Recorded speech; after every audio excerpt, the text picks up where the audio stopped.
hickson rancher mysteriously disappears. His wallet's still at the house. His keys are there. His truck's still there. Did he intentionally leave to get away from something, or is there something more at play? Until the case is turned on its head. Somebody had him when they were asking for ransom. We never in our wildest dreams felt like this could possibly be an abduction. And a grisly discovery breaks the case wide open. There was rumors on the investigation that he'd been cut up by the butcher. Right away, I noticed what I recognized to be a human skull. When evidence points to his inner circle, police home in on an unlikely criminal. They moved in, they didn't have jobs, had no place to go. He's fed up with all of the trouble that comes along with this lifestyle. She was going to lose everything and have nothing. That's the whole piece that set this dynamite into motion. I think this is even wilder than any type of TV script they could have written.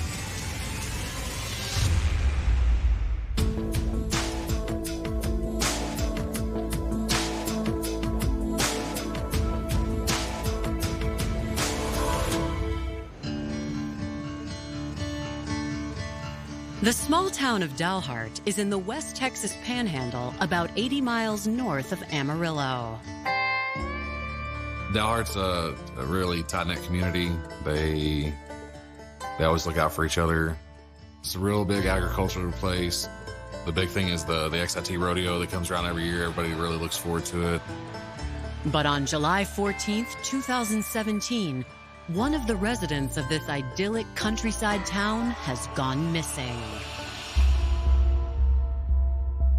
One of our patrol officers had a call to the police department on reference a missing person. When he got there, he met with jhene Frazier and Camilla Frazier.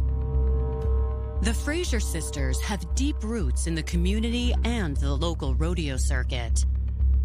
Jhene tells police that when she came to the family ranch to tend to her horse on July 11th, she noticed that their 65-year-old father, Joel Frazier, was nowhere to be found.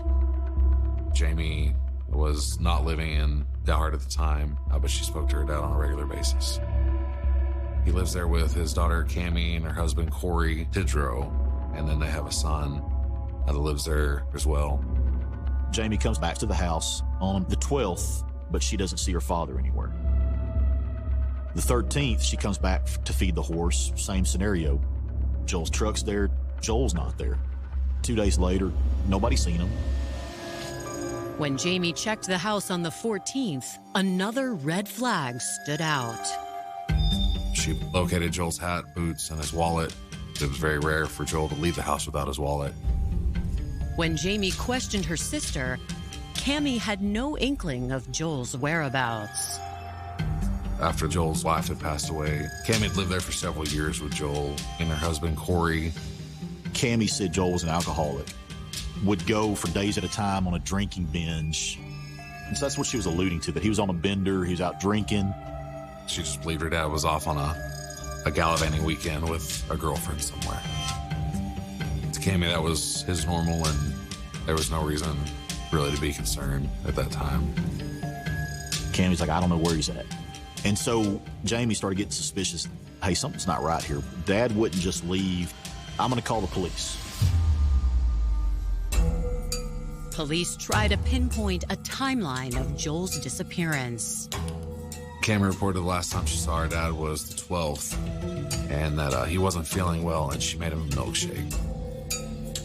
According to Cammy, she would make him milkshakes because evidently he wasn't eating very well, and she's taking care of her dad. You know, after his wife passed away, Joel got to drinking pretty heavy and stuff, and his health was declining.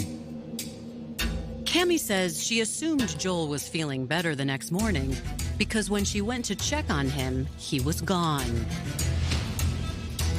Talking to Cammy, she stated that it was not abnormal for her dad to just up and leave for, several days at a time and not contact. Jhene doesn't agree with Cammy. She remains convinced something has happened to their father. His wallet's still at the house. His keys are there, his truck's still there, medication, overnight bag is still there. If you're going somewhere, you take that stuff with you. With Jamie's dire concerns and Cammie's dismissal, officers assess every possibility. There are some red flags whenever, there's two separate stories from the reporting parties. One of them was very concerned, and the other one just believed it was him being out on one of his normal weekend getaways. Unfortunately, there's a lot of parameters that have to be met to show that, missing person's in danger before we can move forward. We had to see what's going on with this person. Did they intentionally leave to get away from something, or is there something more at play?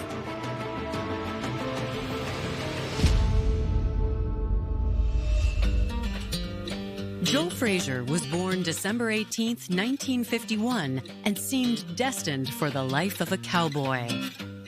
He and his brother both grew up on the family ranch. Joel grew up here in the Panhandle in part of New Mexico. He's been here pretty much all of his life. They owned a ranch, his dad and them, and he grew up on a ranch just outside of Delhart.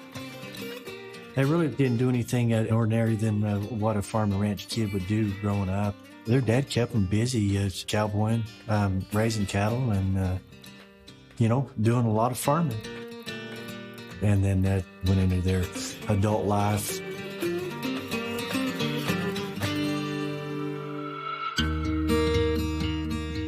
In 1978, Joel started a family of his own with a successful young woman named Donna Petty. Joel meets Donna in his 20s. Donna's in real estate, so she's kind of got her career going. That would have been very intriguing for a man from small town Dalhart. And so they fall in love, they get married, and end up inheriting the ranch. Less than a year after they got married, Joel and Donna welcomed their daughter Cammie into the world.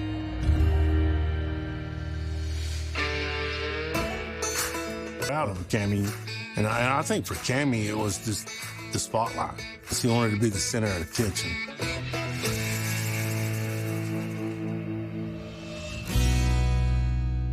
When Cammie was 13, Joel and Donna added a second daughter to the family, Jamie.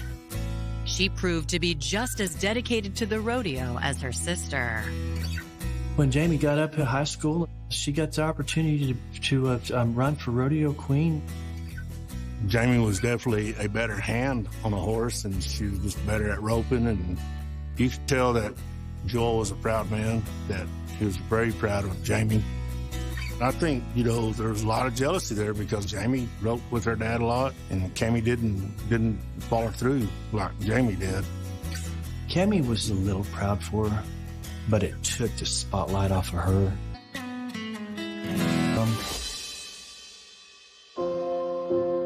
In 2015, tragedy struck when Donna became fatally ill. She didn't last long. It was a pretty quick death. I know Joel was a different person. He felt like he lost his whole world.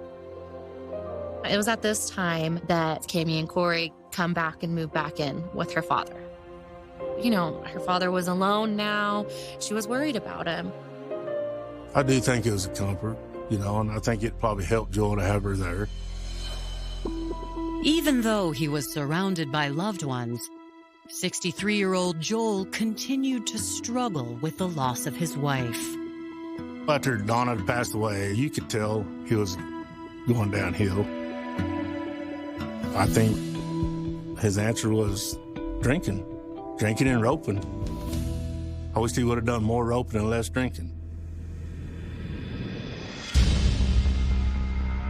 Now, Joel's disappearance has left Dalhart police trying to determine if it constitutes an emergency. Cammie stated that it was not abnormal for her dad to just up and leave for, several days at a time and not contact. It's nothing that anyone should be concerned about at that time because he always comes back. Jamie thought, yes, Dad's gone on benders before, but his truck's here, his wallet's here. Something's not right about this. When officers take a closer look at Joel's wallet, Jamie points out something strange. The only thing that was not in the wallet was his debit card. It was believed that Joel, just left and, of course, took his debit card just to fund his trip. Joel's truck was still at the house, so they believed he might have been picked up by somebody. After speaking with Joel Frazier's daughters, Dalhart police ramp up their efforts and conduct a search of the area, looking for any clues connected to the rancher's disappearance. We were told by several of Joel's friends that he would go for, 2-3 days out of town, but normally everybody was able to reach him by phone, so it was out of character for Joel not to be reachable. There's a local prison in Dalhart that has some tracking dogs, so they thought, hey, let's call the prison, let's get the tracking dogs there, let's see if we can track him. We took the dogs at the house and we started a dog track to see if there was any sign that Joel had walked away from the property. And after several hours of doing a track, the dogs never left the property and kept coming back to the driveway.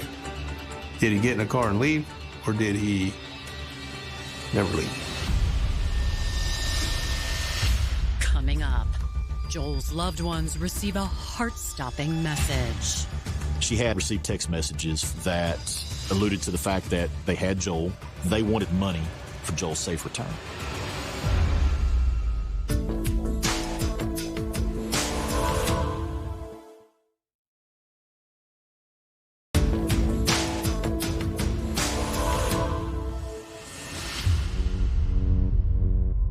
It has been 3 days since Joel Frazier was last seen. To ascertain if Joel could have taken off on his own, detectives check his bank accounts for clues. If Joel's out there driving around in somebody's car or with somebody, that's important information. And you could gather that information from the use of this debit card.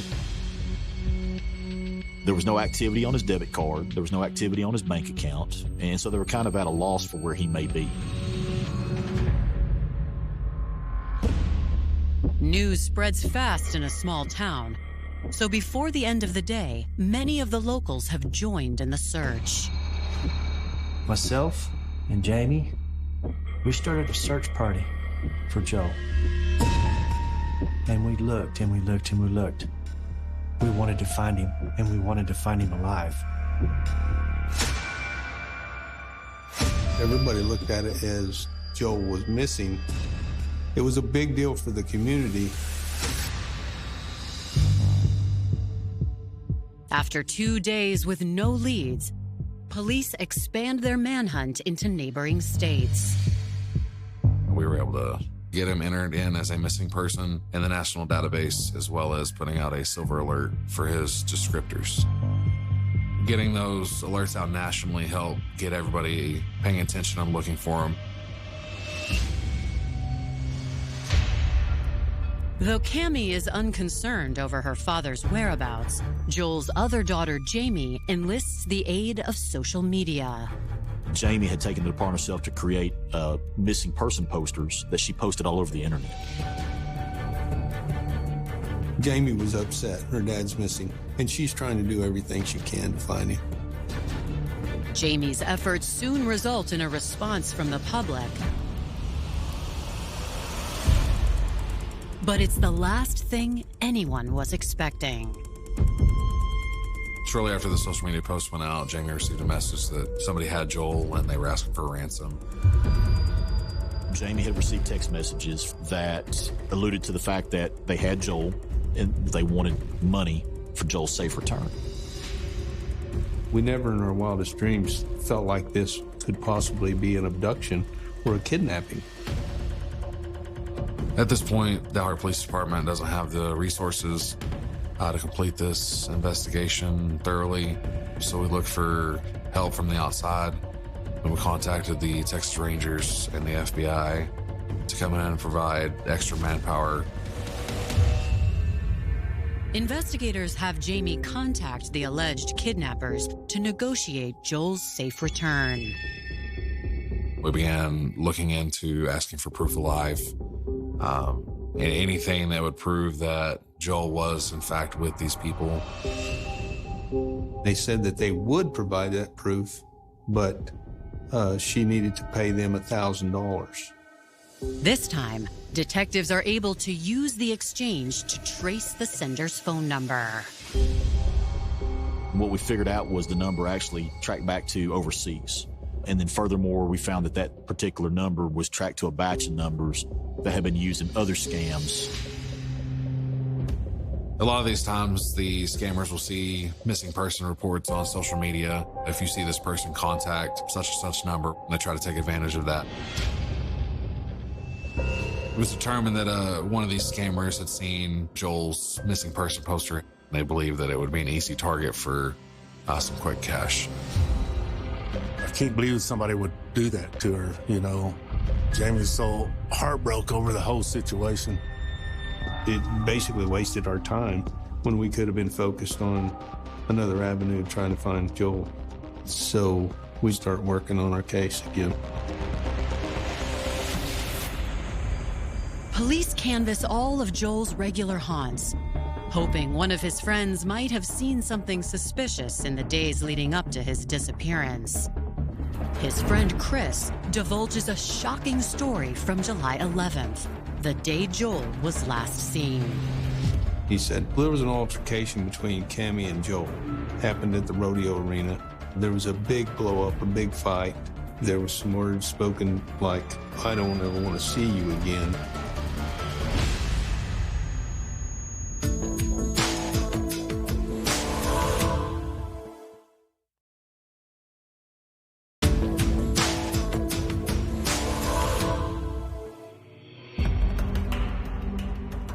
Seven days have passed since Joel Frazier was reported missing on July 14th, 2017. But detectives have just found a witness who may have some key insight.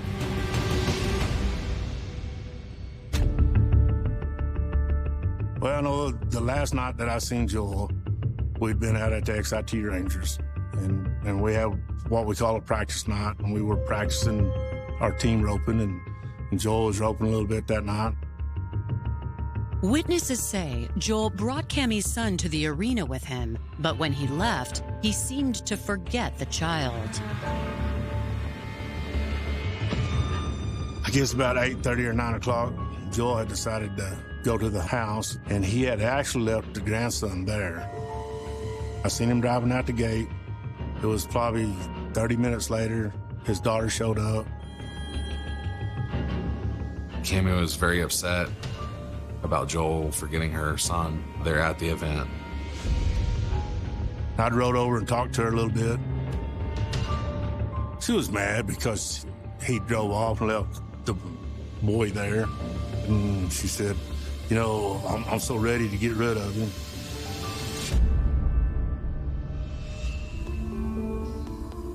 Investigators are curious to know what Cammy meant.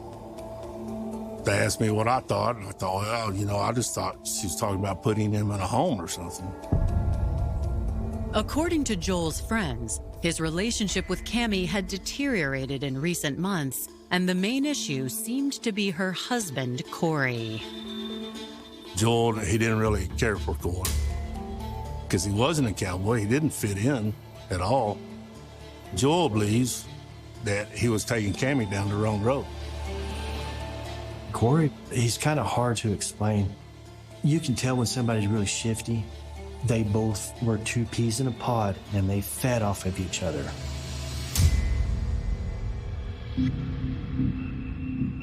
Cammy's story, surprisingly, is one that is pretty common. In this area, methamphetamine is the drug. And if you get mixed up with that, unfortunately, it's hard to get out. Your life starts going downhill. Somebody who's on top of the world, a rodeo queen, the apple of her father's eye. But it just takes that one person that introduces that one little thing into your life that changes your life forever. In Cammy's case, that was meth and Corey. When you see her when she's 16, 17, 18, 19, 20, she's pretty and she's got a good smile.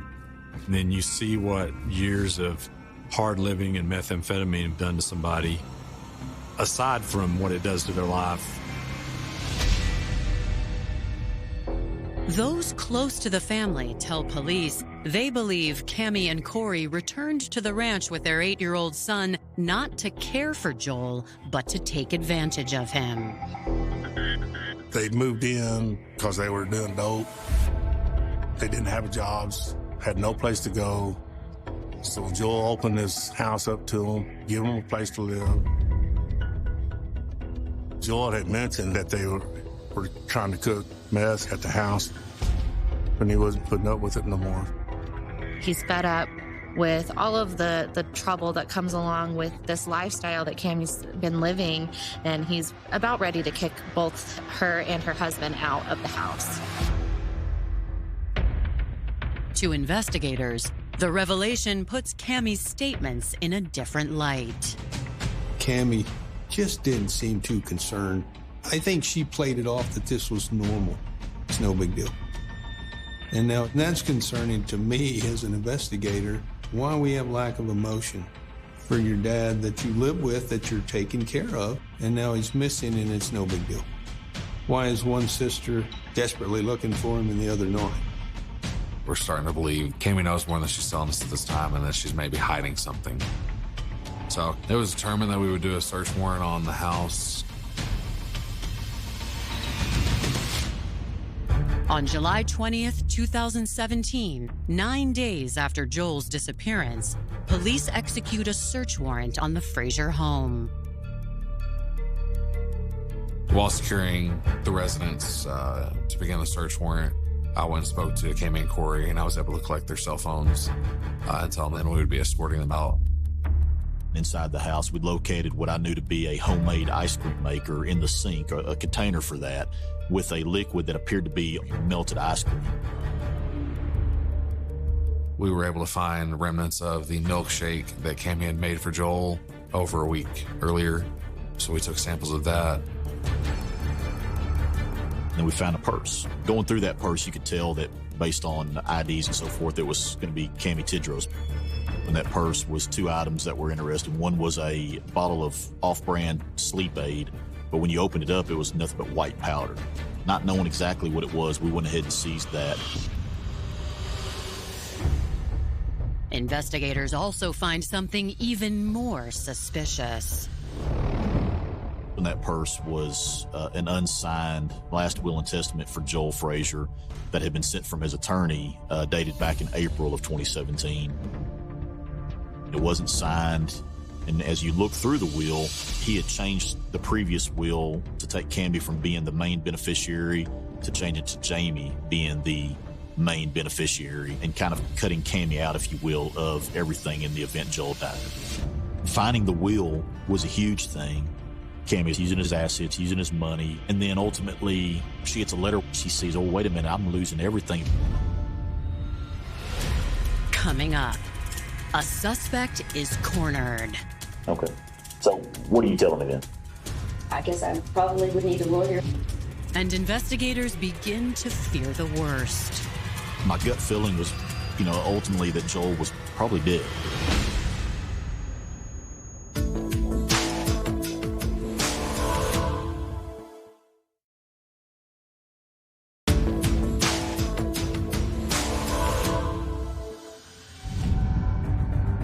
While conducting a search warrant on the Frazier home, investigators have just discovered an unsigned will removing Cammy as Joel's beneficiary. When talking to Joel's attorney, the one who drafted the will for him, he talks about how in March of 2017, into April of 2017, Joel came to him and said that he wanted to change his will. Joel's attorney stated that he had just revised Joel's will and sent a copy to the house, and that he never received a signed copy in return. And this happened just before Joel was reported missing. Since Cammy still lived on the property, if the will came in the mail, it's very possible that Cammy might have opened the mail and saw that she was no longer in the will and gotten very upset. Now I have a reason why Cammy's a red flag. There's a motive now about why. Analysis of the ice cream and the powdery substance found in Cammy's purse provides another clue. It was sent to the Amarillo Crime Lab. They do drug analysis, and part of that is they can tell substances, and that's who gave us the reading back that it was diphenhydramine. Diphenhydramine is the ingredient for Benadryl, a sleeping medicine. Cammy, every evening, would make Joel a milkshake. You wouldn't expect to find ice cream with sleep medicine in it. That, coupled with the loose powder diphenhydramine, it all made a lot of sense.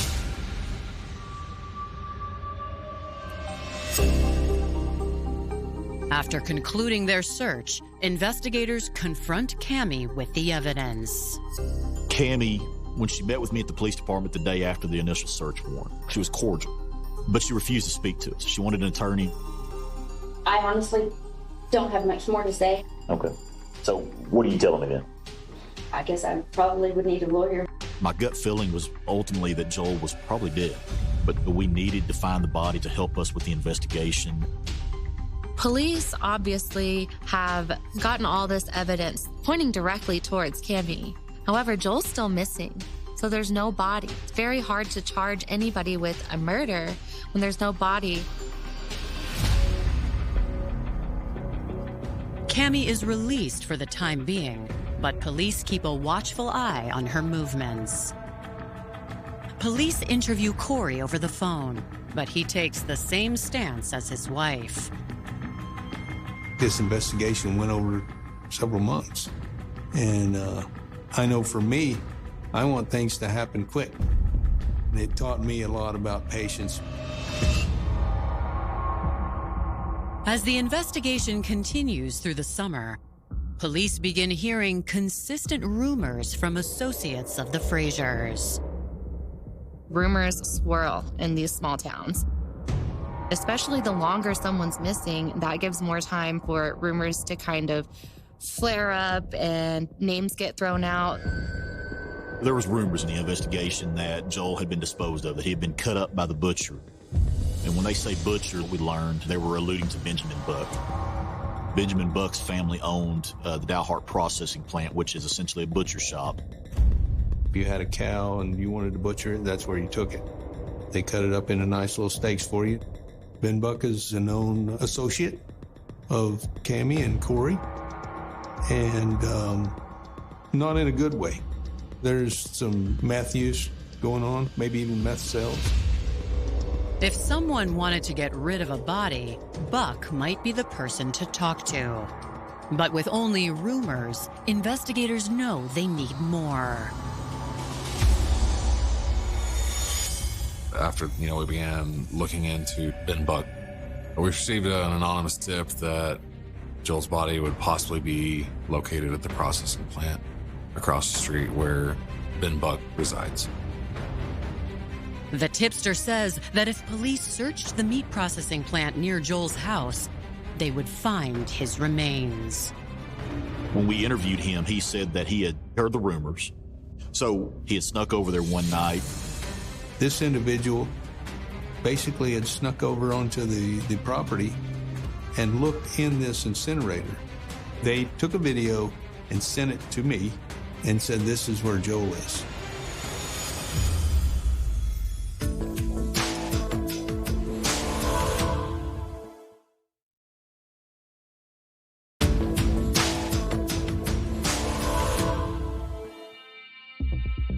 Four months after the disappearance of Joel Frazier, police act on a tip that his body might be hidden in a nearby incinerator.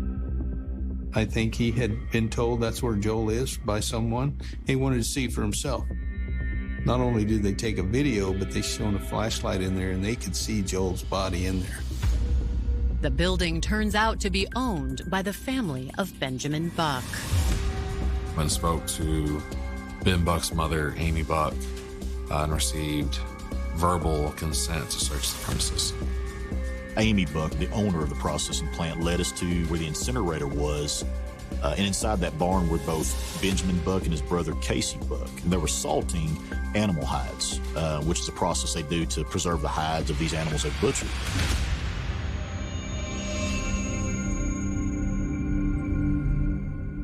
The Bucks tell investigators that the processing plant's incinerator has been inoperable for some time. but they're more than happy to let them look inside.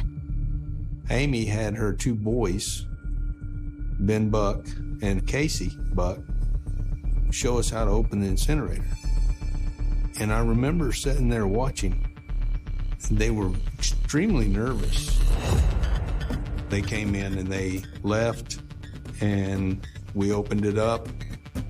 Right away, I noticed what I recognized to be a human skull. And as I'm looking closer, I see what looks like, okay, I know that to be a human hand. In my heart, I knew, without a doubt, that was Joel Frazier I was looking at. Once we locate the body in the incinerator and I start looking at it a little more closely, I'm able to see what turned out to be a dental implant with the initial J. Frazier. Following the discovery, police take Benjamin Buck in for questioning. Over the course of his interrogation, they try to get him to confirm his involvement in Joel's disappearance. Were you around Cammy and Corey that week after Joel left them? Well, not really. I think we went down there one day and said, well, my dad's gone. I'm like, well, okay, where'd he go? Well, I don't know. For the majority of that 7-hour interview, pressing into him, he just wasn't wanting to give it up. But once I got the right button pushed and got through to him, it's almost as if a rock got lifted off of him. Would there be a reason why, from multiple people, they have heard this statement come out of your mouth? Well, if Corey asked me to help him get rid of a body, I would do it, because that's what friends do. I ain't gonna help get rid of nobody's body. And yet here we are, and the body's sitting at your mom and dad's place. Well, why the heck? Now he'd have to go kick. Now there's no way out.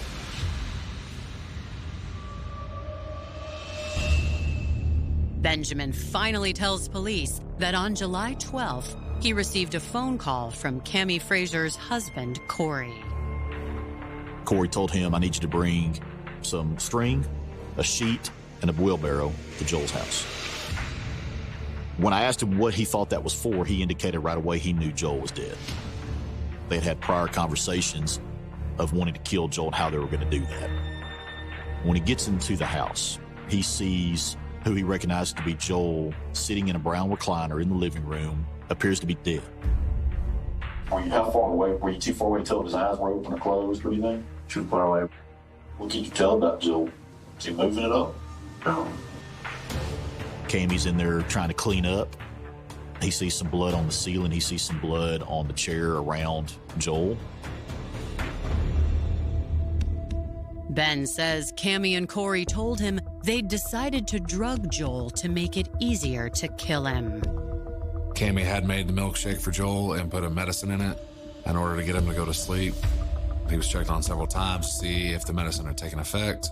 Ultimately, Joel was shot with a .22 in his head. When they found out that that did not kill Joel, they went and retrieved a larger caliber handgun, a .45, and shot him with that, also in the head.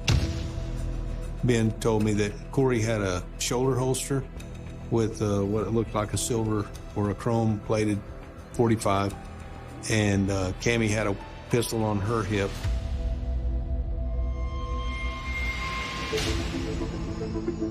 After they finished cleaning up the crime scene, Benjamin says he agreed to help them dispose of the body.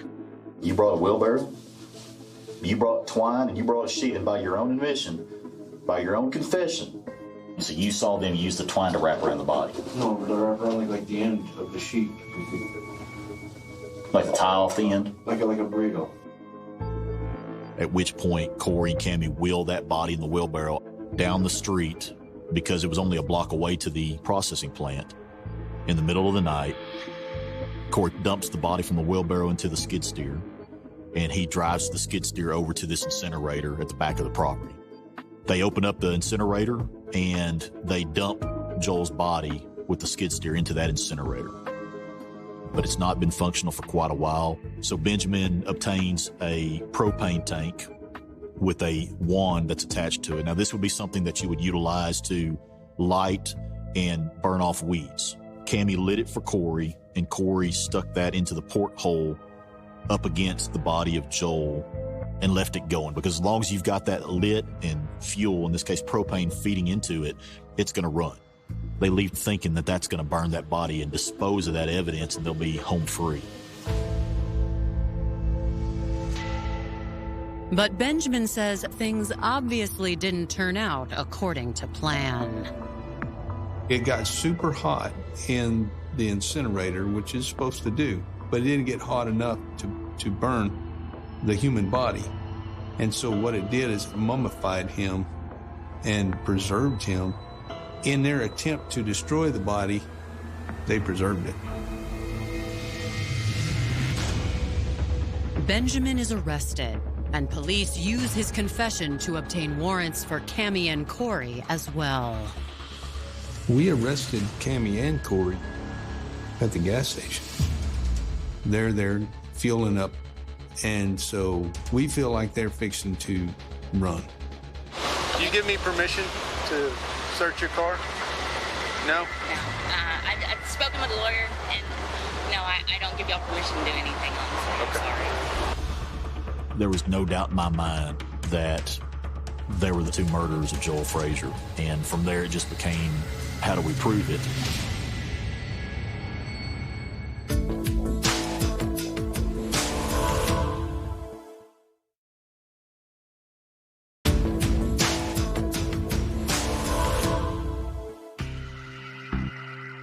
After a 4-month investigation, Cammy Frazier and her husband, Corey Tidrow, are charged with the murder of Joel Frazier.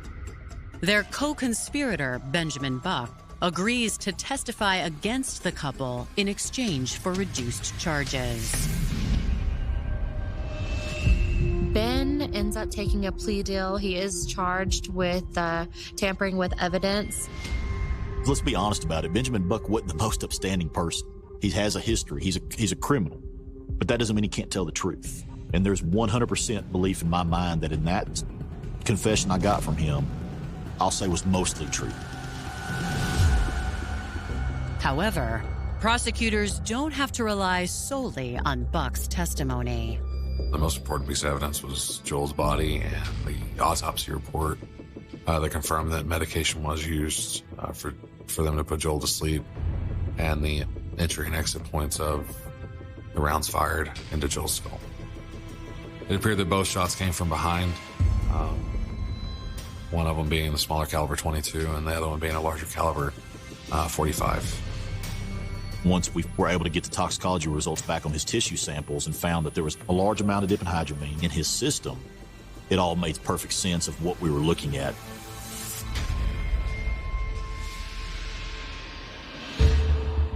Corey is tried first in October 2019, more than 2 years after Joel Frazier's death.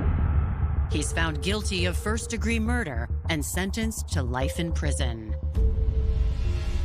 Cammy's trial begins 2 months later, and a key part of her defense strategy is to shift blame onto her newly convicted husband.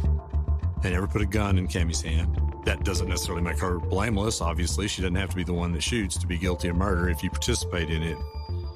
We're trying to get Cammy as far away from the actual killing as possible as far as culpability-wise, with some hope that maybe the jury would see her as somebody that was connected, but not criminally so.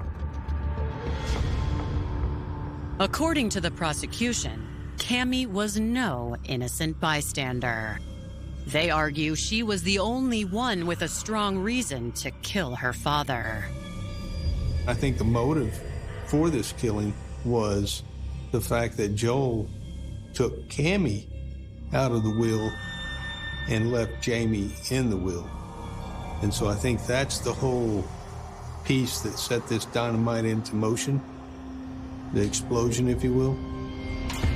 I think when Cammy found out that Joel was trying to get her and Corey out of the house and that she'd been written out of the will, was a breaking point for Cammy. She was going to lose everything, and Jamie was going to end up with everything, And I think that's the reason she did it. With her being on the drugs and stuff, I think she just snapped, literally, and did the unthinkable. I mean, how can you kill your father and put him in an incinerator? In the end, Cammy ends up being found guilty of first-degree murder and receives a life sentence. There's no doubt in my mind in dealing with both Cammy and Corey that they're evil people. They have zero compassion for human life, and I think life in prison for both of them was a fitting disposition. The story is just really sad. You know, you've got Jamie. She lost her mother, and now she's lost her father. And the person who's her sister is the one who's responsible for it. How do you get past that? I think Joel didn't want to be remembered just as a good old boy, just an old cowboy, you know. He loved his family. He loved his wife. He loved his daughters. Joel definitely didn't deserve to die the way he died. He didn't deserve that at all. You have a father that's willing to give you the world, but yet you're willing to take his life. You know, what a shame.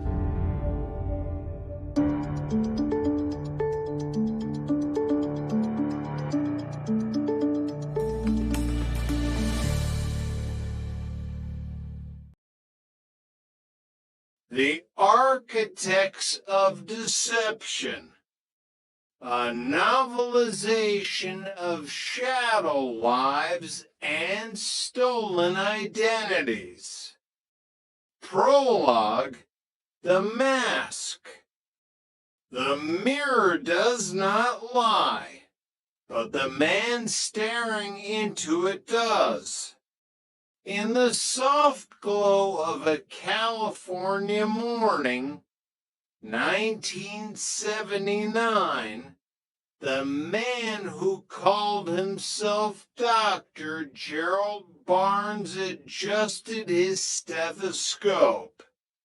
It was a prop, though a functional one.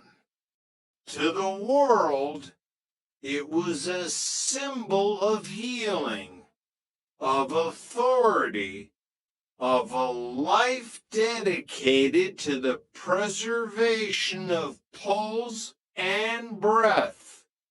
To Gerald Barnbaum, it was the final piece of a costume he had been perfecting since he left Chicago in a cloud of disgrace. He liked the weight of the lab coat. It had a specific stiffness, a clinical white that suggested purity.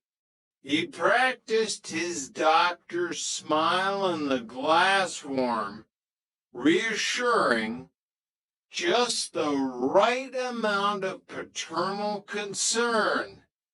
He wasn't just a pharmacist with a revoked license anymore.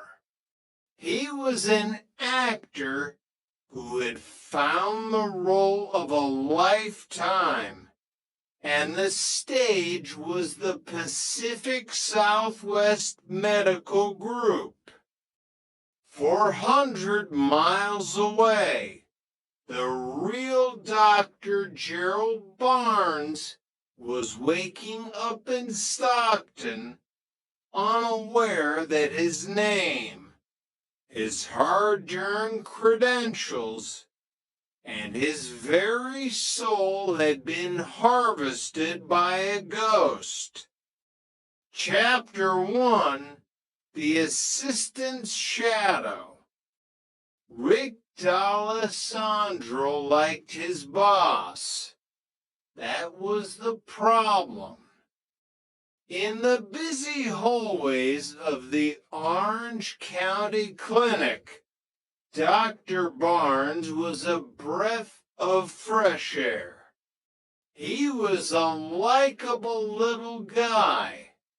As Rick would often describe him, quick with a joke, easy to talk to, and possessed of a charismatic energy that made patients feel better before he even examined them. Morning, Rick, Barnes said, breezing past the reception desk with a stack of charts. Beautiful day to save some lives, isn't it? Rick smiled, checking the clipboard. We've got a full house. Doc, 25 scheduled, and the walk-ins are already lining up. The more the merrier, Barnes replied, his eyes twinkling behind scholarly spectacles. Rick watched him go, a small frown creeping onto his face. There was something about the way Barnes handled the more complex cases, a certain hesitation, a reliance on routine prescriptions.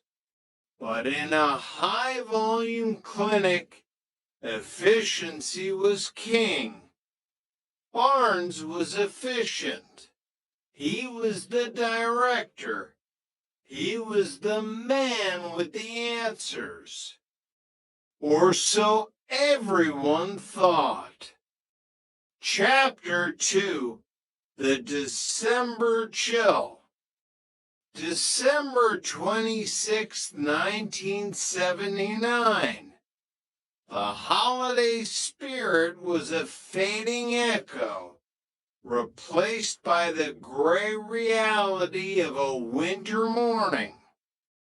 John Mackenzie walked into the clinic, and even from across the room, Rick could see the man was vibrating with exhaustion. At 29, Mackenzie should have been in the prime of his life, but he looked like a candle guttering in the wind. His skin was sallow, his eyes sunken, and his gait was unsteady. I don't feel right, Rick, Mackenzie whispered, his voice dry as parchment. Thirsty, so thirsty, and dizzy. It's like the floor won't stay still. Rick ushered him into exam room 3. The doctor will see you in a moment. John, hang in there. When Barnes entered the room, he didn't see a man on the brink of a diabetic coma. He saw a script to be followed. He listened to the complaints: excessive urination, dry mouth, the loss of equilibrium, inner ear disturbance. Barnes pronounced with the practiced ease of a veteran clinician. A touch of vertigo happens after the holiday stress. Diet, the usual. He scribbled on a pad. An anti-vertigo drug. Something to stop the spinning. But the thirst, Doc, Mackenzie asked, clutching a paper cup of water like it was a holy relic. Your body is reacting to the imbalance, Barnes said, patting him on the shoulder. Take the pills. We'll run some blood work just to be safe, but you'll be fine by New Year's. Barnes sent him home. He didn't check for the sweet scent of ketones on the man's breath. He didn't notice the classic signs of a body eating itself. He had 39 other patients to see. He had a role to play. And John Mackenzie was just a bit player in the grand drama of Gerald Barnbaum's ego. Chapter 3, 1200. The lab results came back the next day. Dr. Barnes was off, enjoying the perks of his stolen prestige. Rick D'Alessandro was the one who opened the folder.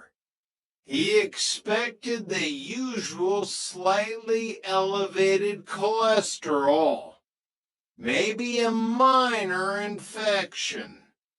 Instead, he saw a number that made his heart stop. Glucose, 1,200 milligrams DL. Normal was 80 to 100. 1,200 was a death sentence. It was a level so high the blood was practically syrup. Oh, God, Rick whispered. He didn't wait for a supervisor. He didn't wait for Barnes.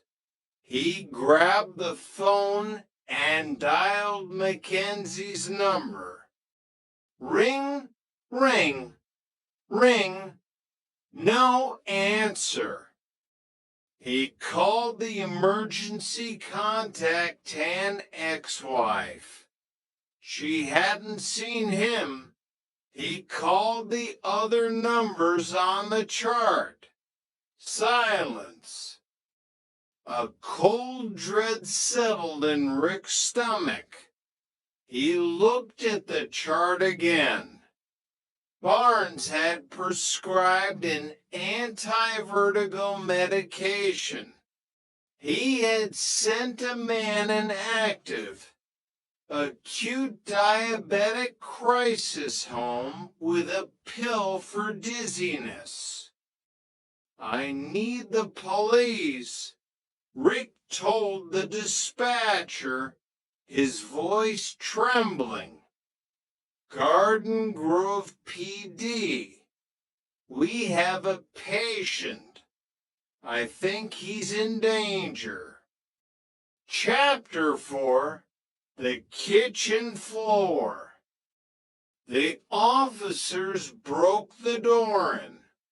The apartment was quiet, the air heavy with the stillness of a life interrupted.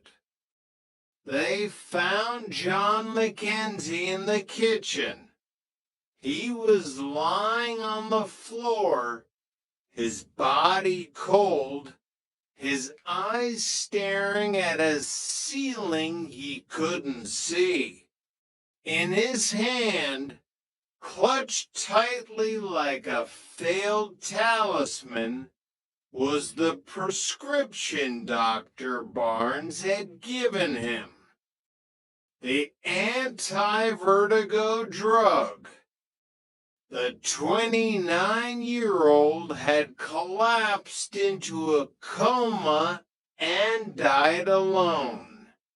His body starving for insulin while he followed the expert advice of a man who didn't know the difference between a balance disorder and a metabolic catastrophe. When Rick heard the news, the grief was quickly overtaken by a burning, incandescent rage. A doctor might make a mistake, but this felt like a void where knowledge should have been. Rick sat in the quiet of the empty clinic that evening. He looked at the framed diploma on Barnes's wall.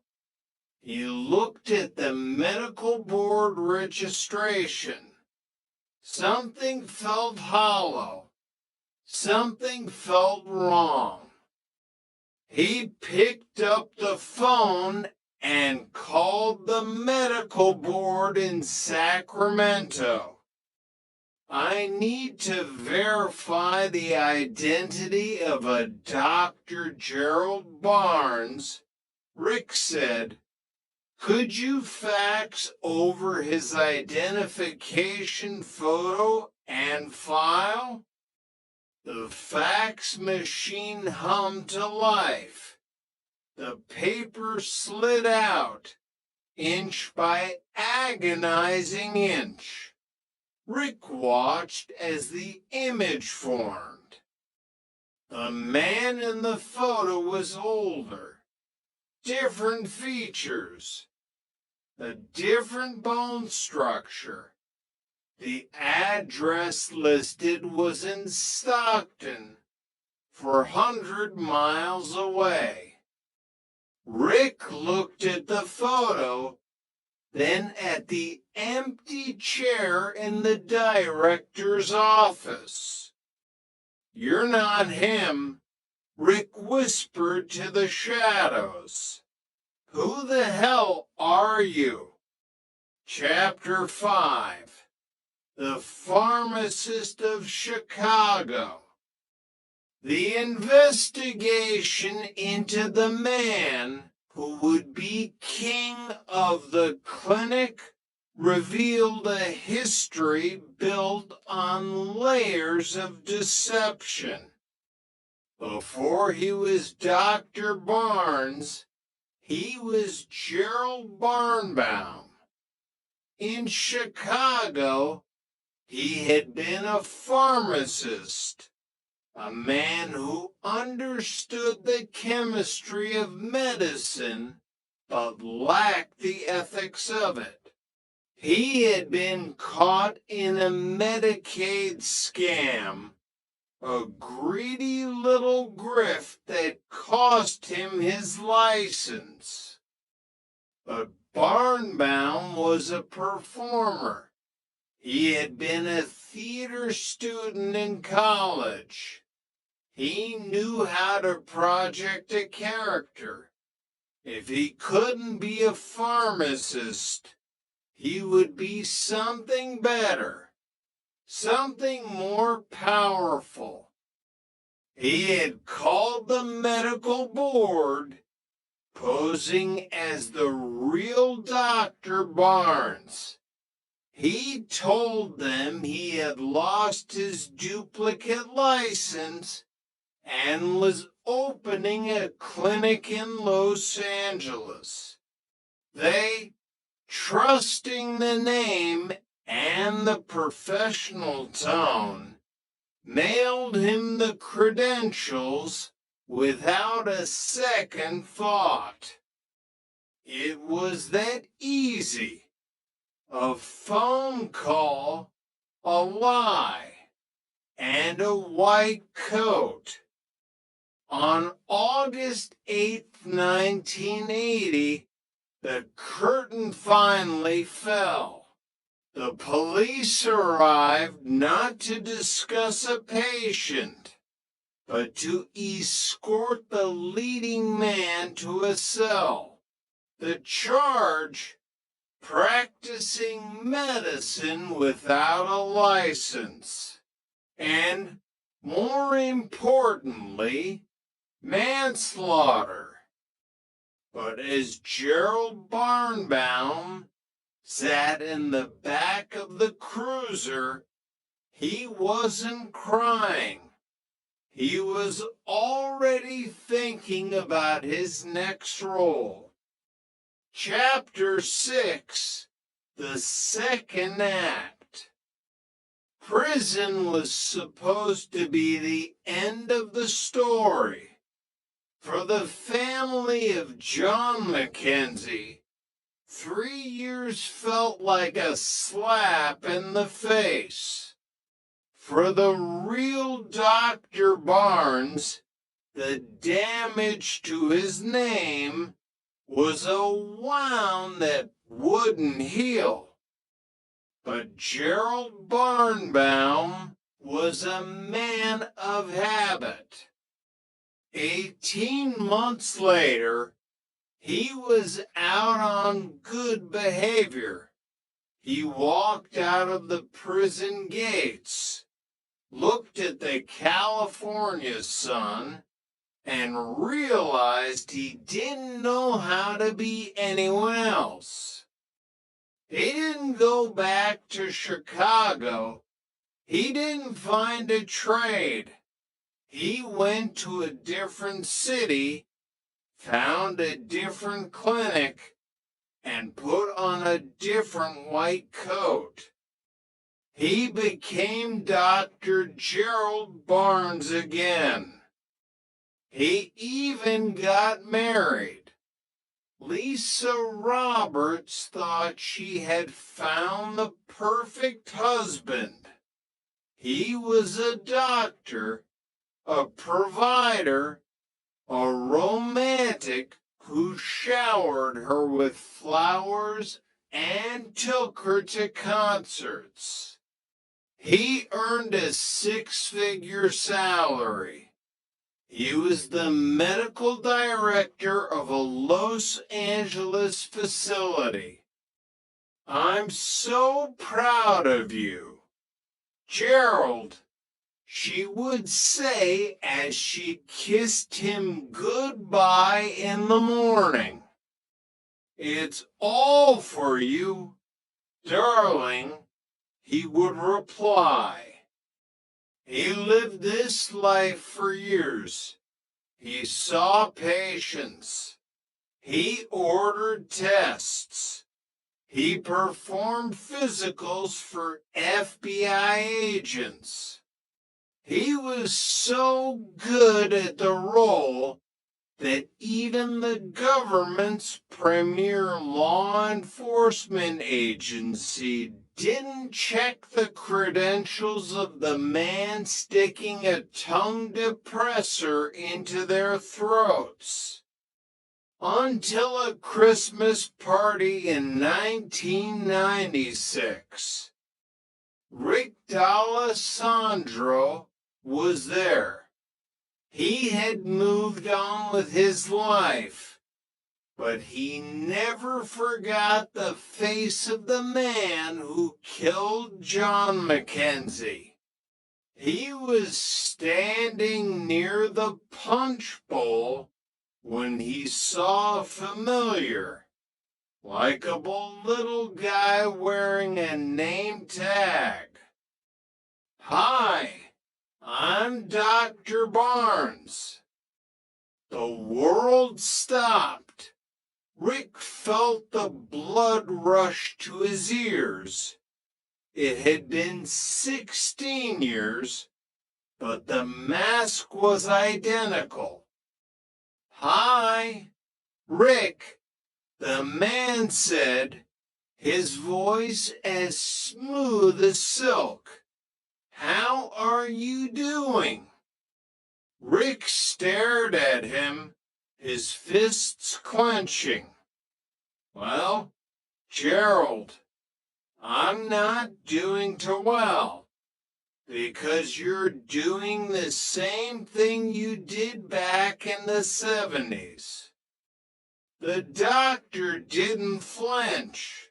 He gave a small, sad smile. Well, you know, Rick, this is all just a big mistake. He walked away, disappeared into the crowd, and then disappeared from the city. But the FBI was now on the trail. Chapter 7, The Highway Ghost.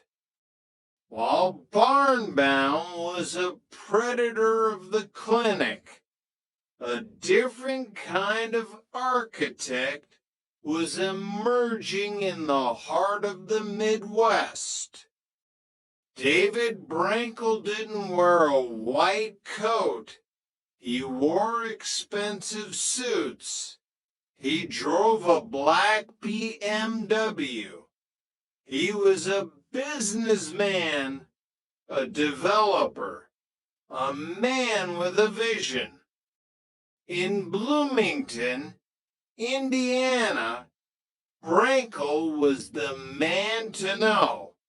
He rented an office from Phil and Bonnie Sperry, claiming to run an architectural and construction firm called ACR. Architecture, construction. And what's there for, David? Phil Sperry asked one afternoon over coffee.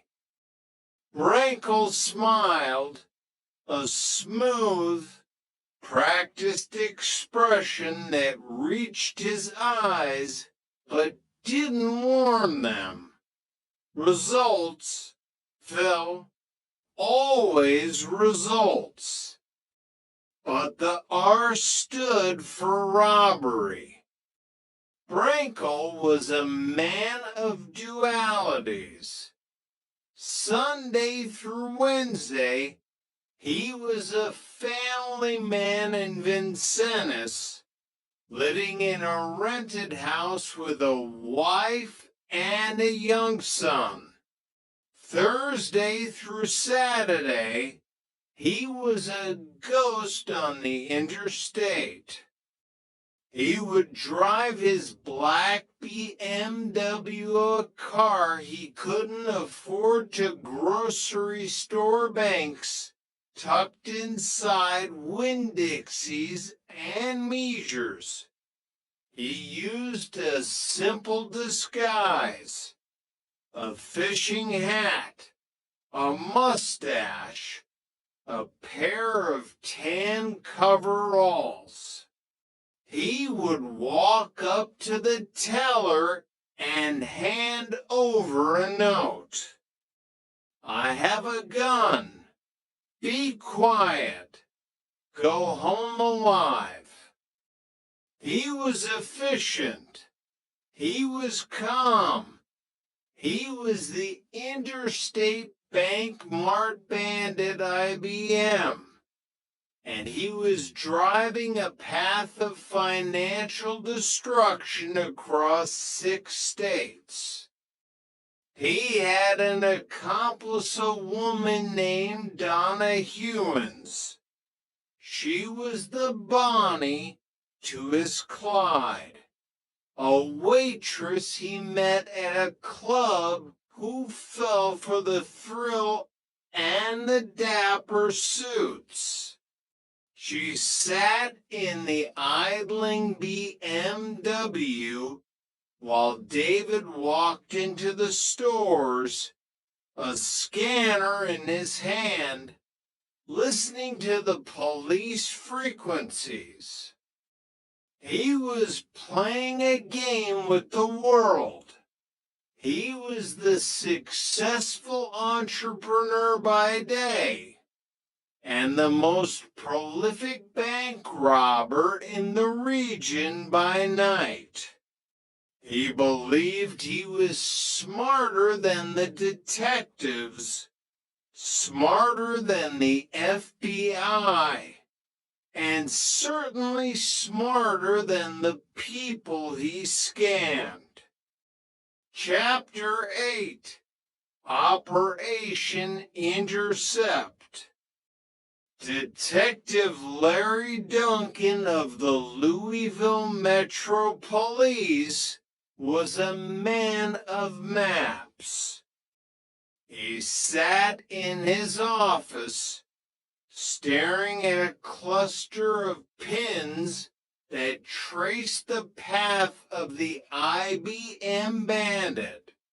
Indianapolis, Louisville, Cincinnati. The pins followed the interstates like a trail of breadcrumbs. He's using the highways as his veins. Duncan muttered to his colleagues, Joe Schley and Agent Freihofer. He jumps on the I-65 or the I-71, and he's gone before the first cruiser arrives. Duncan had a theory. The bandit wasn't just a criminal, he was a commuter. He was likely based in Indiana, traveling out to hit targets and returning to his safe zone. In 2003, Duncan launched Operation Intercept. He placed undercover officers inside 5 target banks. He coordinated with 1,200 officers across the city. The trap was set. On September 6th, the IBM bandit struck hit number 35. The radio crackled. Operation Intercept. Operation Intercept. The call was too loud, too frantic. David Brankel, sitting in his BMW with the scanner hissing in his ear, heard the panic in the officer's voice. He didn't head for the interstate. He took the back roads.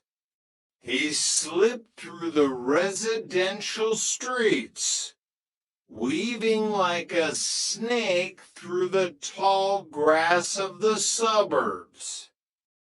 Duncan watched the black sedan vanish on the horizon of his map.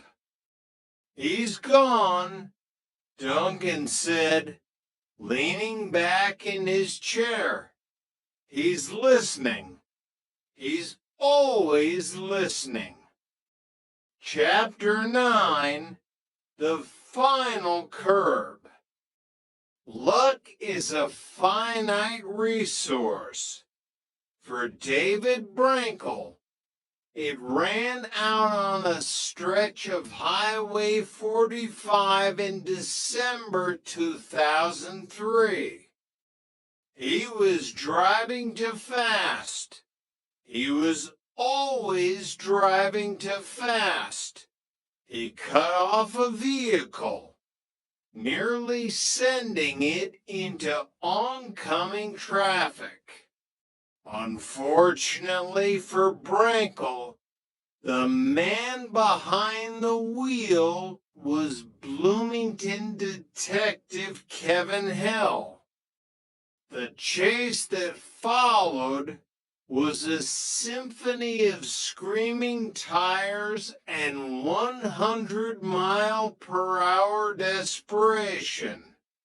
Brankel disregarded stop signs. He ran people off the road.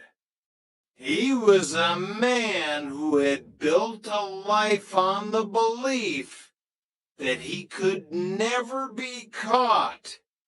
And now the reality was catching up in his rearview mirror. He escaped the immediate pursuit, but he left behind a clue. He had dropped his license. Days later, in Vincennes, the Indiana State Police surrounded a house at 1919 Hickory. Brankel tried to run one last time. He abandoned his young son in the car, a final, chilling testament to his narcissism, and fled on foot through an apartment complex. He tripped on a curb. The interstate bank mart bandit, the man who had hit 43 banks and stolen $136,000, fell face first into the dirt. As Sergeant Greg Winkler clicked the handcuffs into place, a small knife fell out of Brankel's pocket. It just fell out.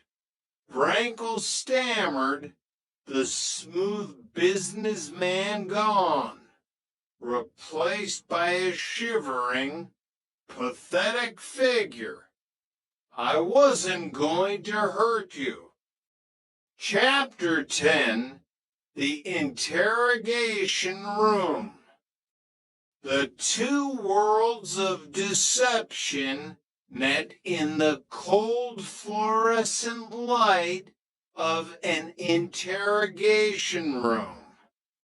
In one city, Gerald Barnbaum was being sentenced to 12.5 years, weeping about his prostate cancer and his grandchildren, even as the judge warned that he would do it all again if given a chance. In Vincennes, David Brankel sat across from Larry Duncan. I'm the guy you're looking for, Brankel said, leaning forward as if he were about to offer a business deal. I'm the IBM bandit. Call Louisville. Call Cincinnati. They'll want to talk to me. For 6 hours, Brankel talked. He told them about the first robbery. He told them about Donna. He told them about his mother, who told him he couldn't even mow the lawn right. He was a man who wanted to be the most successful bank robber of all time because he couldn't be anything else. He showed no remorse for the people he had cheated, the Sperrys, the Logans. He claimed he did legitimate work for them. He was a sociopath who had absolute no conscience. Chapter 11, The FBI's Doctor. Murray Konjovsky, an FBI agent, stared at the file on her desk in disbelief. The irony was a bitter pill to swallow. The Bureau had a contract with a clinic in Los Angeles to perform employment physicals. For years, the man sitting in that office, the one who had checked the heartbeats and reflexes of over 100 FBI agents, was a man the government had already put behind bars. Gerald Barnbaum hadn't just fooled a clinic. He had fooled the premier investigative agency in the world. While the Bureau scrambled to assess the damage, Lisa Roberts sat in her living room, the space that used to be filled with the warmth of a loving husband. She now referred to him as the never was. I didn't know his real name, she whispered to the investigators. I didn't know his real age. Every night I shared a bed with a ghost. I trusted him with my life, my family, my future. Lisa realized that Barnbaum hadn't just stolen a name from a doctor in Stockton. He had stolen the years she could never get back. He had been a master of the mundane, playing the role of the devoted husband so convincingly that she never questioned why he never talked about his childhood or why he was so vague about his medical school days. Chapter 12. The Bus Ticket Blunder. In the world of bureaucracy, sometimes the left hand doesn't know what the right hand is doing. After his 1996 conviction, Barnbaum was serving his time in a federal facility. In 2000, he was scheduled for a transfer because he had been categorized as a low-security inmate, a decision that baffled Agent Konjovsky. The Bureau of Prisons didn't use a secure transport. They gave Gerald Barnbaum a bus ticket. They told him to report to a facility in Illinois. Barnbaum took the ticket, walked out of the prison gates, and immediately vanished. He didn't go to Illinois. He went back to the only life he knew how to live. A month later, U.S. Marshal Joseph Exner walked into a North Hollywood clinic. He had a hunch. He didn't look for a man in a jumpsuit. He looked for a man in a lab coat. Gerald Barnbaum. Exner called out. A man stepped out of an exam room. He was wearing a crisp white coat, a stethoscope draped around his neck. He looked at the marshals and smiled that practiced clinical smile. You guys are good, Barnbaum said, turning around to be handcuffed. He had been back on the job for weeks, seeing patients, prescribing controlled substances, and collecting a paycheck as Dr. Gerald Barnes. He was 63 years old, and he was already planning his next comeback. Chapter 13, The $9 Million Lesson. The fallout from Barnbaum's final act at Executive Health Group was catastrophic. Carl Jansen, an executive at Atlantic Richfield, had been one of Dr. Barnes's patients. He had undergone a full physical, including a prostate exam performed by a man with no medical training. I saw him on the evening news the next day. Jansen recalled, the disgust still evident in his voice. Handcuffs. The evening news. I had trusted this man with my health, my privacy. Jansen wasn't alone. Nearly 500 former patients joined a civil lawsuit. The evidence revealed a shocking lack of diligence. Executive Health Group hadn't performed even a basic background check. If they had, they would have seen the multiple felony convictions and the trail of dead and duped patients.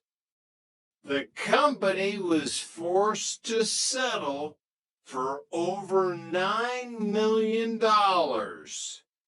It was a price paid for greed and negligence, and it put the firm out of business. But for the victims, the money didn't erase the feeling of being violated by an imposter. Chapter 14, The Pet Store Dream. While Barnbaum was a ghost in the clinic, David Brinkle was a predator in the pet store. In Vincennes, Alan and Becky Logan were the embodiment of the American dream. They ran Logan's Wet Pets and More, a beloved local institution. They wanted to expand to build a family entertainment complex called Logan's Great Escape. When they met David Brinkle, they thought their prayers had been answered. He looked like a gift from God, Becky remembered. He had the suits, the Vanguard Capital marketing materials, the timetables. He looked legit.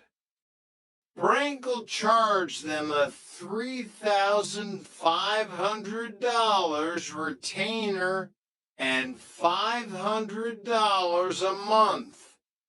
But his most chilling tactic involved his young son, Michael. On the first of every month, Brinkle would walk into the pet store holding Michael's hand. He would have the boy hand the bill to Alan Logan. It was a prop, just like Barnbaum's stethoscope. The presence of the child created an atmosphere of trust, a sense that Brinkle was a family man just like them. It's sad, Alan said years later, he used that boy to rob us. He had no conscience. Brinkle was living a triple life, the devoted father in Vincennes, the entrepreneur in Bloomington, and the serial bank robber on the interstate. He was a sociopath who viewed people as meal tickets, and he didn't care who he stepped on to fund his dapper lifestyle. Chapter 15, The Last Act. In 2004, the curtain finally closed, at least for a while. David Brankel received 21 years in federal prison for 43 counts of bank robbery. Donna Hewins, the waitress who became his getaway driver, received house arrest and probation. Brankel owed $175,000 in restitution, but for the Logans and the Sperrys, not a dime would ever return. Brankel maintained to the end that his work for them was legitimate. In Minnesota, at Vasica Federal Prison, Gerald Barnbaum, now in his 70s, sat in his cell. His projected release was 2018. Investigators who had tracked him for decades were not under any illusions. His age won't make a difference, one detective noted. He's a very dangerous human being. When he walks through those doors, he will be a physician again. He doesn't know how to be anyone else. The architects of deception had been dismantled, but their legacy remained in the lives they shattered and the trust they broke. They were men who proved that in a world of credentials and suits, a mask can be more powerful than the truth. As long as there is greed, and as long as there is a desire to believe in the perfect professional, there will be men like Barnbaum and Brankel, waiting in the shadows, ready to put on the coat and start the show all over again. Chapter 16, The Stockton Surgeon. While Barnbaum was busy playing doctor in Southern California, the real Dr. Gerald Barnes was living a quiet, respected life in Stockton. He was an orthopedic surgeon with 37 years of dedicated service.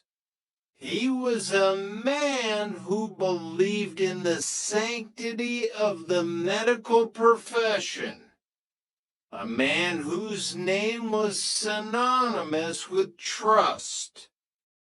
The first blow came through a radio broadcast. His wife was driving to a nearby town when the news report broke. Dr. Gerald Barnes arrested and found guilty of manslaughter. Gerald, you wouldn't believe what I just heard. She had told him, her voice trembling. At first, the real Dr. Barnes was in a state of clinical shock. He couldn't wrap his mind around the logistics of it. How could someone simply walk into a clinic and pretend to be him? How could they use his years of schooling, his residency, his surgical expertise as a costume? The shock soon curdled into a cold, hard anger. As he delved into the wreckage, he realized the imposter hadn't just stolen his name, he had turned it into a weapon. It almost gets to the point where you become calloused, the real Dr. Barnes admitted, because it happened so often. It wasn't just the medical fraud. It was the identity theft opening accounts, buying cars in my name, forcing me to change my driver's license over and over again. For 2 decades, the real Dr. Barnes was shadowed by a ghost. Every time he thought the problem was resolved, every time Barnbaum was put behind bars, the nightmare would resurface. He was a man caught in a Kafkaesque loop, fighting to prove that he was the good guy, while the bad guy wore his face and his credentials. In 1996, he traveled to the federal court to look his imposter in the eye. He saw a man crying about his own health, a man who had shown no such empathy for the patients he had misdiagnosed or the lives he had ended. I'm convinced, the judge said, that if I were to set you free, there is a 100% chance you would do this again. The real Dr. Barnes watched as Barnbaum was led away in chains. He hoped it was finally over, but deep down, he knew the ghost was still out there, waiting for the next bus ticket. Chapter 17, The Art of the Note. David Brankel considered himself an artist, not of the canvas, but of the heist. While most bank robbers were chaotic and desperate, Brankel was surgical. He targeted banks inside grocery stores for a specific reason. They were located near major interstates, providing a quick exit, and the security was often less intense than at a standalone branch. His demand notes were his masterpieces. They were clean, concise, and printed on plain paper to avoid leaving fingerprints. This is a hold-up. I have a gun. Be calm. Both drawers. Be quiet. Go home alive. Detective Larry Duncan of Louisville studied these notes with the intensity of a linguist. He noticed the lack of spelling errors, the precise punctuation, the cold, professional tone. This wasn't the work of a drug-addicted amateur. This was a man who planned his crimes with the same attention to detail he supposedly gave his architectural projects. Brankel's method was simple. Hit a city, move to the next, and always stay near the interstate. He followed a pattern that Duncan eventually decoded by staring at maps and interstates. He's doing exactly what I'm doing, Duncan realized. He's sitting in front of a computer, looking for banks near highways. He's choosing his next target while I'm trying to predict it. It was a chess game played at 70 miles per hour. Brankel was always one move ahead, listening to the police frequencies on his scanner, adjusting his route based on the frantic calls of the dispatchers. He was a man who thrived on the high rate of speed, both in his BMW and in his life. But in the end, it was a simple traffic violation, a moment of reckless driving on Highway 45 that brought the masterpiece to an abrupt and unglamorous end. The artist was caught because he forgot that even a ghost has to follow the rules of the road. Chapter 18, the never was and the always will be. For Lisa Roberts, the fallout wasn't just about the fraud, it was about the intimacy.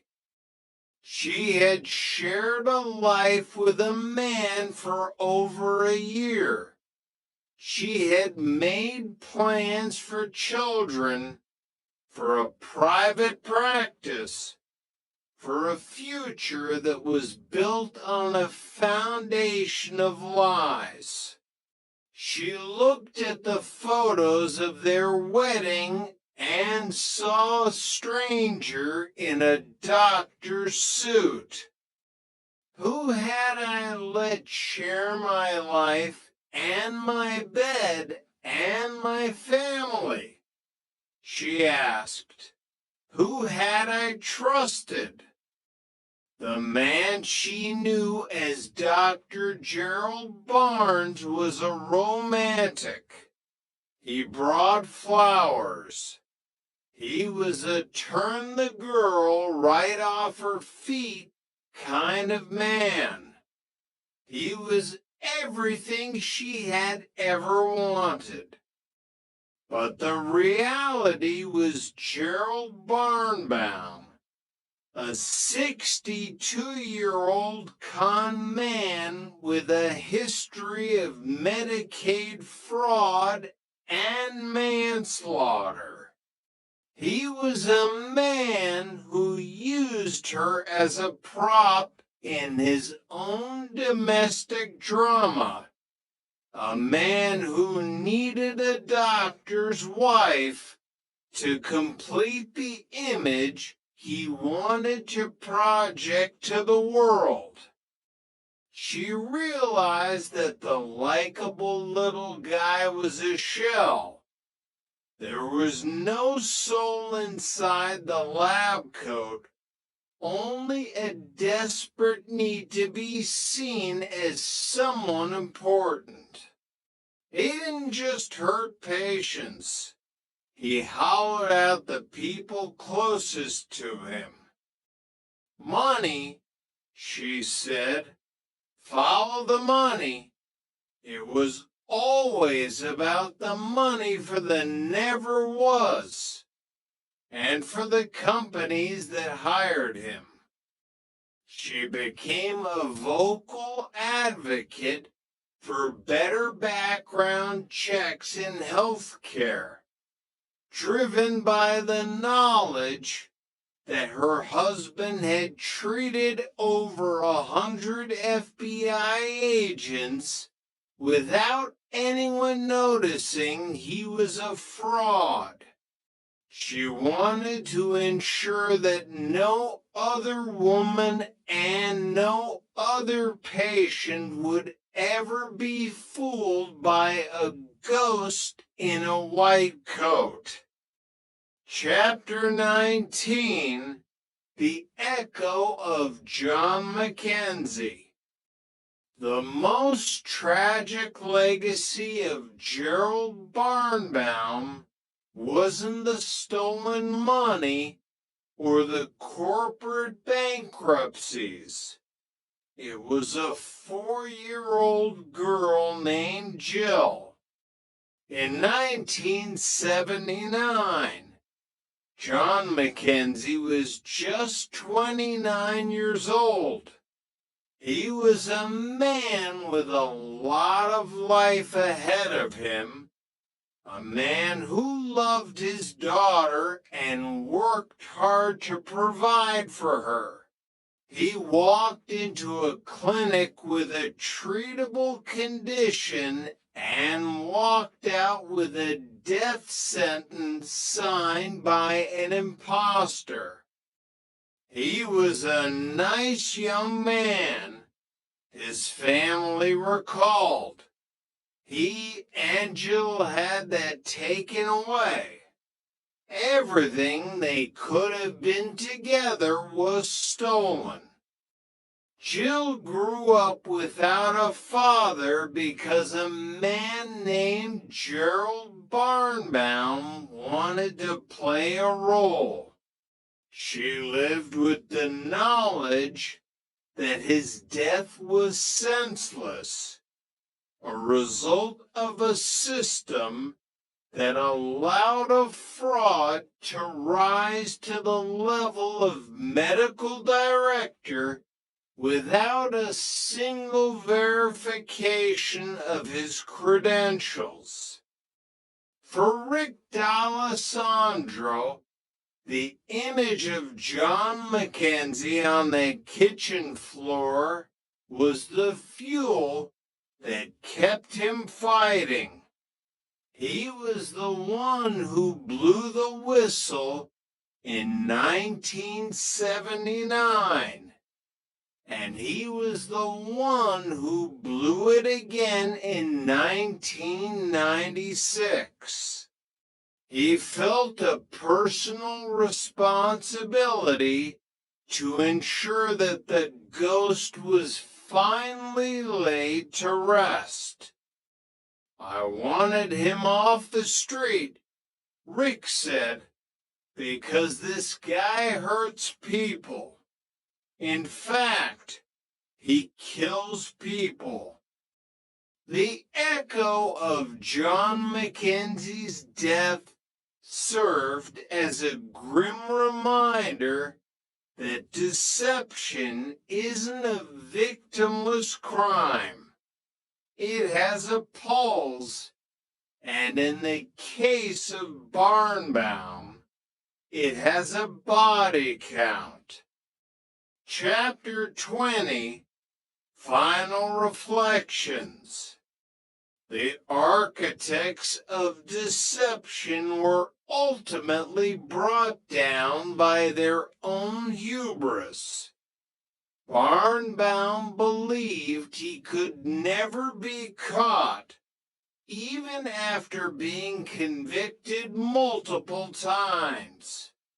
Brankel believed he was the most successful bank robber of all time, even as he abandoned his son in a car to flee the police. They were sociopaths who viewed the world as a stage and other people as scenery.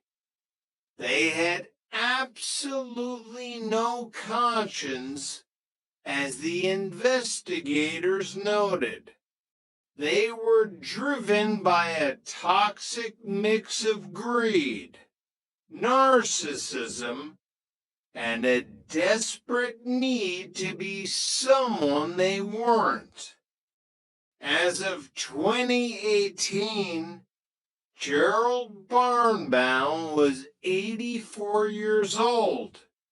His projected release date from federal prison has passed, but the question remains, can a man like that ever truly stop?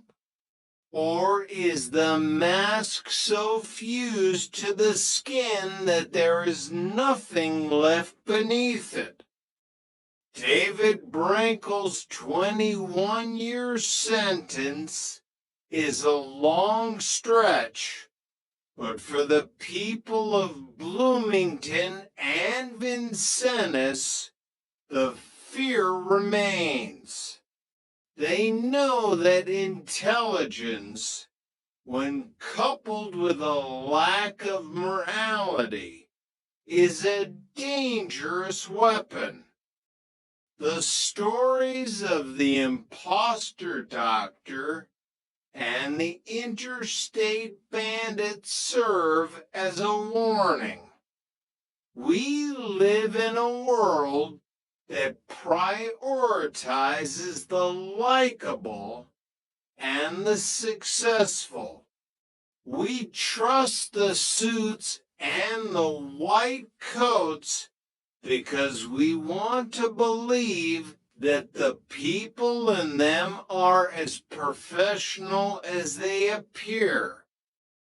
But behind the mirror, sometimes there is only a ghost, and the ghost is always looking for a new role to play. The end. Red Bones. Book 1 of the Shetland Mysteries. Part 2. Chapter 13. The Trap. The drive back from the Bresse Moors to Lerwick was a journey through purgatory. Jimmy Perez sat behind the wheel of his car, the heater blasting on full, yet he couldn't stop shivering. It wasn't just the freezing rain that had soaked through his clothes to the skin. It was the cold, hollow realization that he had been too late. Hattie James was dead. A girl with a bright future, a nervous smile, and a borrowed coat left to bleed out in a peat bog. By the time he pushed through the double doors of the Lerwick police station, he looked less like a detective inspector and more like an apparition. Mud caked his trousers, and his hands were scrubbed raw, but still carried the faint, rusted shadow of blood. The bullpen fell dead silent as he entered. Craig McCabe stood up from his desk. His usual jovial demeanor vanished. "Boss, forensics are on site. Coast Guard managed to get a chopper in the air to light up the grid. They've secured her." Jimmy nodded curtly not stopping his stride. Where is he? Interview room 1. Still waiting. Hasn't asked for a lawyer yet. Good. Jimmy said, his voice a low, dangerous rumble. Nobody interrupt us. He didn't bother changing into dry clothes.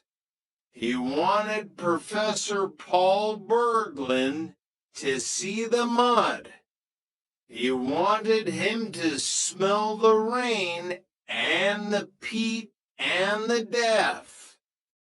Jimmy opened the door to the interview room and stepped inside, shutting it firmly behind him. The click of the latch sounded like a gunshot in the small, windowless space. Berglund looked up from the metal table. The academic arrogance that had shielded him hours ago had begun to crack, replaced by a twitchy, nervous energy. He took one look at Jimmy's disheveled state and swallowed hard. What is happening? Berglund asked, his voice wavering. How much longer are you going to keep me here? Jimmy didn't answer immediately. He walked to the opposite side of the table, pulled out the chair, and sat down heavily. He placed his wet hands on the metal surface, staring unblinking at the man across from him.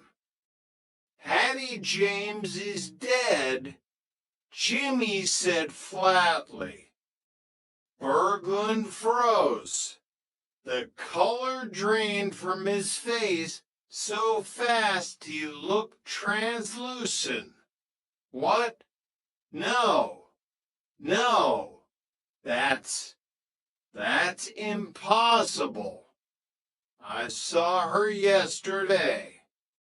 I just pulled her out of a peat cutting behind your dig site. Jimmy continued, his voice devoid of any inflection. She bled to death in the mud. Oh my God, Berglund gasped, bringing trembling hands to his face. Oh my God, Hattie. Jimmy watched him closely. Was it genuine shock or the performance of a cornered man? I found your tent ransacked, Professor. Hattie's footprints leading away from it. She was running from something or someone. Jimmy leaned forward, invading Berglund's space, and I found the murder weapon still buried in her chest. Berglund's eyes widened in sheer, unadulterated terror. He pushed himself back in his chair, as if trying to merge with the cinder block wall. She used my knife to kill herself. Berglund blurted out, the words tumbling over each other in a frantic rush. She was unstable,